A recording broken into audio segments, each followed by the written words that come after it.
करिए योग और रहिए निरोग। योग दिवस पर हमारी एक खास पेशकश और निकी साहब, आचार्य प्रतिष्ठा दोनों हमारे साथ बने हुए। हमने कहा कि अब क्योंकि हम ऑफिस की बात करते हैं, थोड़ी कॉर्पोरेट की बात करते हैं, बिजनेस चैनल होने के नाते, तो हम थोड़ा ये बताने की कोशिश करते हैं कि आप अपनी रोजमर्रा की जिंदगी में भी कैसे योग को समाहित कर सकते हैं। तो मैंने कहा लंच टाइम तक सब ठीक रहा, लेकिन उसके बाद खा लिया खाना, अब शरीर में आया आलस। आचार्य श्री, ये बताइए कि उसमें योग से कैसे चीजों को मैनेज कर सकते हैं।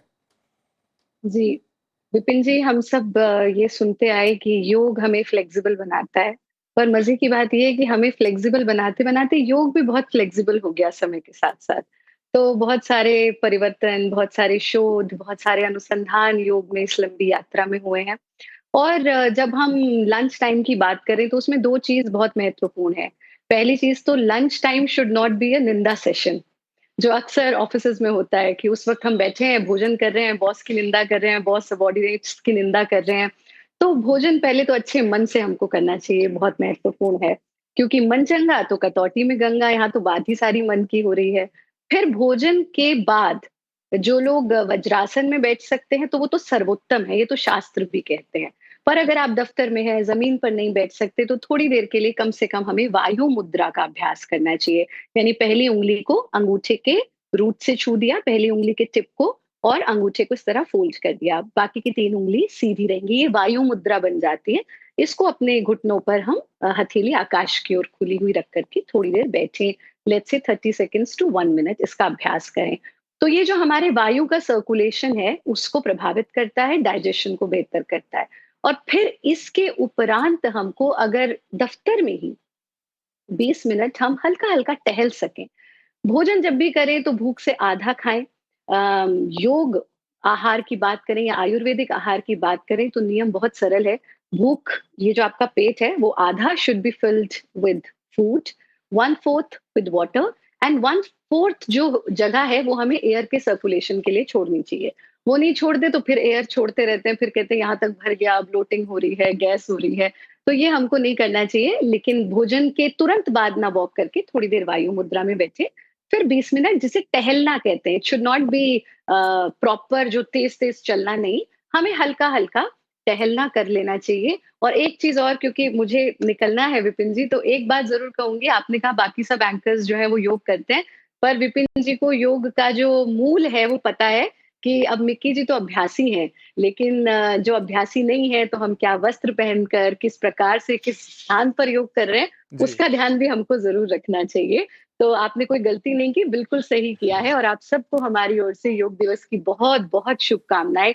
योगी बने, उपयोगी बने, सहयोगी बने, निरोगी बने। जी, हरि ओम। आपको भी बहुत-बहुत शुभकामनाएँ एक बार फिर से आचार्य जी। तो अब आचार्य जी ने बताया भोजन हो गया। एक सवाल मिकी साहब मेरे मन में आता है, वो ये है कि शाम होते-होते 90% लोगों की, या मैं कहूँ 100% लोगों की बैटरी डाउन हो गई होती है। उनकी जी। कार वो जैसे-तैसे घसीट के घर जाते हैं। क्या कुछ ऐसा थोड़ी देर पहले दफ्तर से निकलने के पहले कुछ कर सकते हैं कि आपको फिर से एक रिवाइटलाइजेशन आए, अंदर आए कि नहीं मेरे अंदर फिर से ऊर्जा आ रही है और कम से कम अब दिन का जितना हिस्सा बचा है वो एक अच्छे से संतुलित, प्रसन्न और शक्ति भाव में जाए? वैसे तो दोनों संध्या काल में विपरीत सांस की क्रिया होनी चाहिए। अगर आप ब्रह्म मुहूर्त में देखते हो और वो संध्या में गहरी सांसें होनी चाहिए।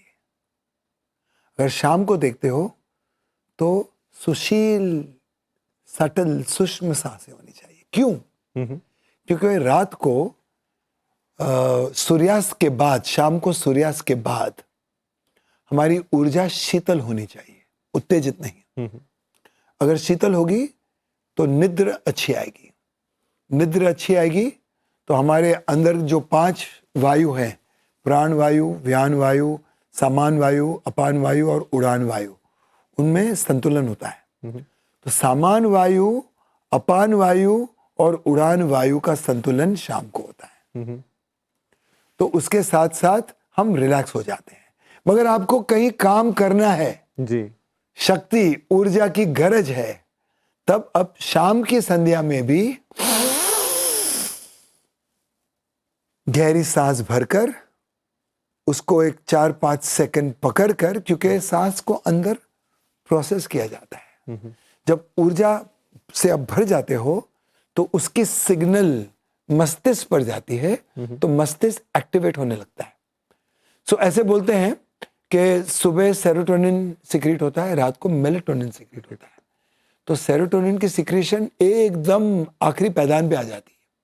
तो गहरी सांसें भरने से आप उसको एक छोटा सा धक्का दे सकते हो और 2 घंटे की बैटरी चार्ज कर सकते हो। क्या बात है। चाहे 2 घंटे की हो चाहे 4 घंटे की हो। ठीक है, क्योंकि मुझे बताया जा रहा है कि समय समाप्त हो गया है, लेकिन मैं जाने के पहले एक बात कर दूं जरूर, क्योंकि आज आपसे इतनी बात हो रही, तो 2 आगे की चीजें। एक तो सांस, आज लगा कि सांस का बड़ा महत्व है, हम जानते हैं, लेकिन क्या होता है जानने में तो बहुत सारी चीजें जानते हैं, लेकिन कितनी चीजों को एप्लीकेशन में लेकर आते हैं और उसी से सारा फर्क पड़ता है, बेहतर का या फिर नॉर्मल या खराब का। तो एक तो किसी दिन मैं आपको तकलीफ दूंगा, सिर्फ सांस पर हम बात करेंगे। बिल्कुल। सांस को कैसे लेना है, जब से आप उठते हैं तब से सोने तक। हमें तो अंदाजा भी नहीं होता हम सांसों को कैसे ले रहे हैं, लेकिन मुझे लग रहा है सही सांस लेने का तरीका आ जाए तो आधा तो यहीं पे हो गया। तो सांस पे एक सूत्र है जी, जो मैंने लिखा है, सांस से बने स्वर, स्वर से बने सुर, सुर से निकले गीत। अगर सांस, स्वर, सुर, गीत संगत में हो तो सांस बने संगीत। क्या बात है। और तो श्वास बने संगीत। मिकी साहब तो और कभी भी स्वयं हैं में हमारे। आस्था होनी चाहिए। क्या बात है। और दूसरी चीज, फटाफट एक दिन नींद पर, सिर्फ और सिर्फ नींद पर बात, निद्रा क्योंकि पे, ये हमारी बिल्कुल। सबसे बड़ी दिक्कत हो गई है इस वक्त की कि सोना हम भूल चुके हैं। तो अभी भूल चूक माफ।